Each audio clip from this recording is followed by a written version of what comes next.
केळी अतिशय सुंदररित्या आपण 40 दिवस केळीला ठेवू शकता, तिला काहीही होत नाही. मी अनेक ट्रायल घेतल्या. आजही आपण जैन व्हॅलीमध्ये या, 4 कंटेनर पडून आहे ट्रायलचे. कंटेनर भरून ठेवा, 13.5 डिग्री टेम्परेचर करा, 90% ह्युमिडिटी ठेवा, इथिलीन ऍब्झॉर्बंट टाका, कार्बनचं पर्सेंटेज मेंटेन करा, 40 दिवस केळी आज सच राहते. मग आम्हाला रशिया आणि युरोपची अडचण आहे कुठे? मूळ मुद्दा आहे, केळी रशिया आणि युरोपसाठी पॅक करायची असेल तर ती पॅक हाऊस मध्येच पॅकिंग झाली पाहिजे. 500 आणि 1000 लिटरच्या टाकीमध्ये ज्या पाण्यामध्ये फण्या धुवून धुवून धुवून त्या पाण्याचं संध्याकाळी गम बनून जातो, बरोबर, असं चिकट होते. हात टाकला तर हाताला पाणी चिकटतं.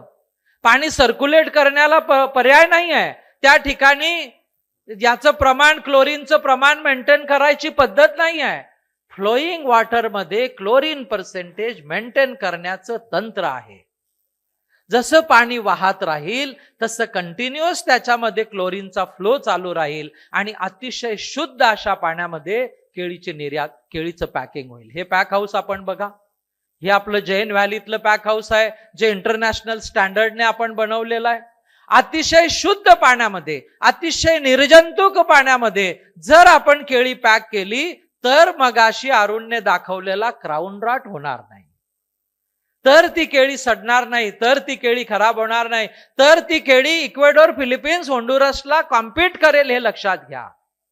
जर होंडुरस, इक्वेडोरला कॉम्पीट करायचं असेल तर आपल्याला पॅक हाऊस शिवाय पर्याय नाही, हे लक्षात घ्या.